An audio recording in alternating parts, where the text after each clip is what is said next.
السلام علیکم معزز سامعین، ہر ایک زبان کے اہل زبان جب گفتگو کرنے لگتے ہیں تو کہیں ٹھہر جاتے ہیں اور کہیں نہیں ٹھہرتے ہیں، کہیں کم ٹھہرتے ہیں تو کہیں زیادہ۔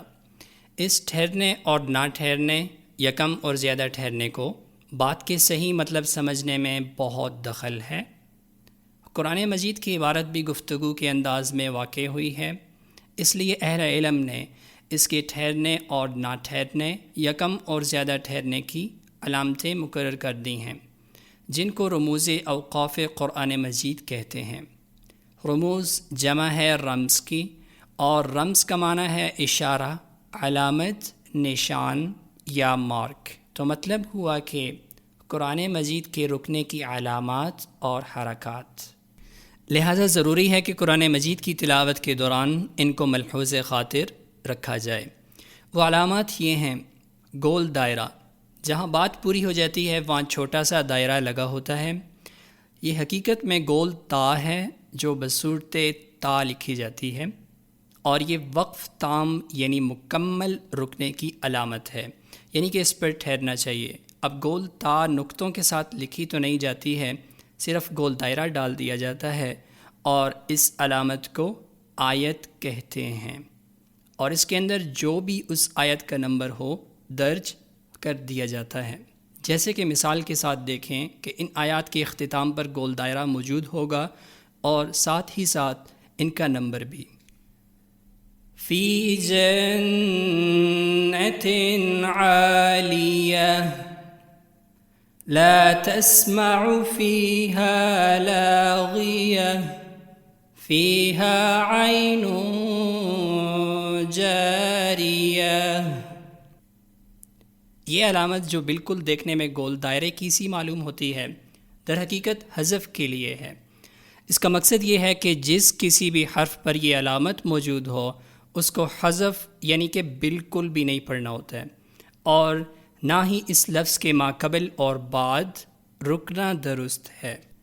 مثال کے ساتھ سمجھ لیں: وَلَا تَقُولَنَّ لِشَيْءٍ إِنِّي فَاعِلٌ ذَلِكَ غَدًا أَفَإِن مَّاتَ أَوْ قُتِلَ انقَلَبْتُمْ عَلَىٰ أَعْقَابِكُمْ وَلَئِن مُّتُّمْ أَوْ قُتِلْتُمْ لَإِلَى اللَّهِ تُحْشَرُونَ۔ یہ کچھ مثالیں تھیں اس حذف کی علامت کی۔ میم، یہ چھوٹا سا میم وقف لازم کی علامت ہے، اس پر ٹھہرنا ضروری ہے، اور اگر نہ ٹھہرا جائے تو خدشہ ہے کہ مطلب کچھ کا کچھ ہو جائے اور قائل کے مطلب کے خلاف ہو جائے، جیسے کہ ان آیات میں اس کی کچھ مثالیں موجود ہیں۔ وَمَا يَعْلَمُ تَأْوِيلَهُ إِلَّا اللَّهُ وَالرَّاسِخُونَ فِي الْعِلْمِ يَقُولُونَ آمَنَّا بِهِ۔ اس آیت میں اگر میم پر رک کر پڑھا جائے تو اس کا مطلب بنے گا کہ اور حالانکہ ان متشابہ آیات کا مطلب سوائے اللہ کے اور کوئی نہیں جانتا ہے، اور مضبوط علم والے کہتے ہیں کہ ہمارا ان چیزوں پر ایمان ہے، جبکہ رکے بغیر پڑھا جائے تو مطلب تبدیل ہو کر یہ بنے گا ان متشابہ آیات کا مطلب سوائے اللہ اور مضبوط علم والوں کے اور کوئی نہیں جانتا ہے، اور وہ مضبوط علم والے جو یہ کہتے ہیں کہ ہمارا ان چیزوں پر ایمان ہے۔ اسی طرح کی دوسری مثال بھی دیکھ اور سمجھ لیں: لعنہ اللہ وقال لأتخذن من عبادك نصيبا مفروضا۔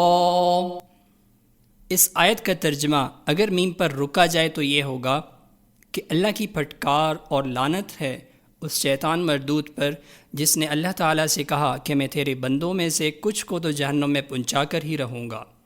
اب اللہ کی شیطان مردود پر پھٹکار اور شیطان کی داغا بازی دو علیحدہ چیزیں ہیں یا باتیں ہیں، اور اگر میم پر نہ رکا جائے تو یہ دونوں جمع ہو کر مطلب کی خرابی کا باعث بن سکتی ہیں۔ تو یہ وقف مطلق کی علامت ہے، اس پر ٹھہرنا چاہیے۔ البتہ طا اور میم میں فرق یہ ہے کہ میم پر یا تو بات مکمل ہونے اور مطلب تبدیل نہ ہونے کی وجہ سے رکنا ضروری ہے، جبکہ طا میں بات ابھی نامکمل ہوتی ہے، کہنے والا ابھی کچھ اور بھی کہنا چاہتا ہے۔ اس کی مثال ان آیات سے سمجھی جا سکتی ہے۔ وَاتَّقُوا اللَّهَ إِنَّ اللَّهَ شَدِيدُ الْعِقَابِ۔ آیت کا ترجمہ ہے اور اللہ سے ڈرو، بے شک اس کی پکڑ بڑی سخت ہے۔ تو طا پر رکنے سے مطلب میں ایک تاثیرانہ انداز پیدا ہوا جو مطلب کو نکھارنے میں معاون ہے۔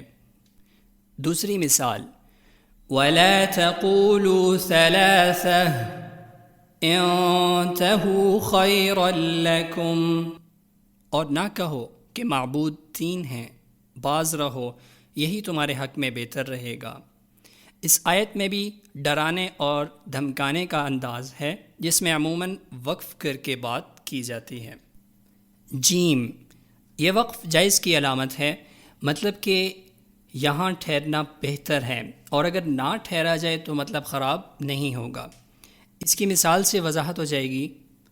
قال الحواریون نحن انصار اللہ آمنا باللہ واشہد بأننا مسلمون۔ اس آیت میں عیسیٰ علیہ السلام اور ان کے حواری ساتھیوں کی بات منقول ہے، جس کو رک کر یا بغیر رکے پڑھا جائے کوئی مسئلہ نہیں، لیکن رکنا بہتر ہے۔ اسی طرح ایک اور مثال بھی دیکھ لیں۔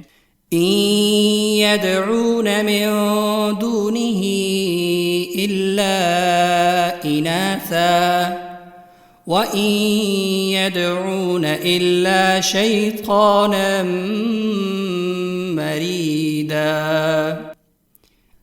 اس آیت میں بھی شیطان اور اس کے چیلوں کی بات بیان ہوئی ہے، مطلب کہ ایک بات ہے، دو الگ اور علیحدہ نہیں، لہٰذا رکنا اولا، اور اگر نہ رکا جائے تو کوئی حرج نہیں، مطلب میں تبدیلی نہیں آئے گی۔ زا، یہ علامت وقف مجوز کی ہے، بالکل جیم کے متضاد، یعنی نہ ٹھہرنا بہتر ہے، مگر ٹھہرا بھی جائے تو مطلب تبدیل اور خراب نہیں ہوگا۔ اعدلوا هو اقرب للتقوى واتقوا اللہ، انصاف سے کام لو، یہی طریقہ تقوی سے قریب تر ہے، اور اللہ سے ڈرتے رہو۔ لہٰذا اگر یہاں پر بالفرض نہ رکا گیا تو مطلب میں تبدیلی نہیں آئے گی، لیکن بہتر ہے کہ زا پر نہ رکا جائے۔ صاد، اس علامت کا اصل مقصد تو یہ ہے کہ رکے بغیر اور ملا کر پڑھا جائے، لیکن اگر سانس ٹوٹنے پر یا تھکاوٹ کے باعث رکا بھی جاتا ہے تو رخصت ہے۔ البتہ صوت پر ملا کر پڑھنا زا کی بنسبت ترجیح رکھتا ہے اور زیادہ ضروری ہے۔ اس کی مثال ان آیات سے سمجھی جا سکتی ہے۔ وَتَعَاوَنُوا عَلَى الْبِرِّ وَالتَّقْوَى وَلَا تَعَاوَنُوا عَلَى الْإِثْمِ وَالْعُدْوَانِ وَاتَّقُوا اللَّهَ۔ اس آیت کا ترجمہ سن لیں تاکہ رکنے اور نہ رکنے کی اہمیت آپ کے لیے خود واضح ہو جائے۔ اور نیکی اور پرہیزگاری میں ایک دوسرے کی مدد کرو، نہ کہ گناہ اور ظلم و زیادتی کرنے میں، اور اللہ سے ڈرو۔ دوسری مثال بھی اسی طرح کی ہے۔ واللہ یقبض ویبسط وإلیہ ترجعون، اور اللہ ہی رزق میں تنگی اور وسعت دیتا ہے، اور تم سب اسی کی طرف لوٹ کر جاؤ گے۔ بہرحال ان آیات میں صاد کا تقاضا یہ ہے کہ رکنے کے لیے مجبوری میں رخصت ہے، البتہ ملا کر ضروری ہے، بلا وجہ نہ روکا جائے، اور یہ زا کی بنسبت ملا کر پڑھنے میں زیادہ اہمیت رکھتا ہے۔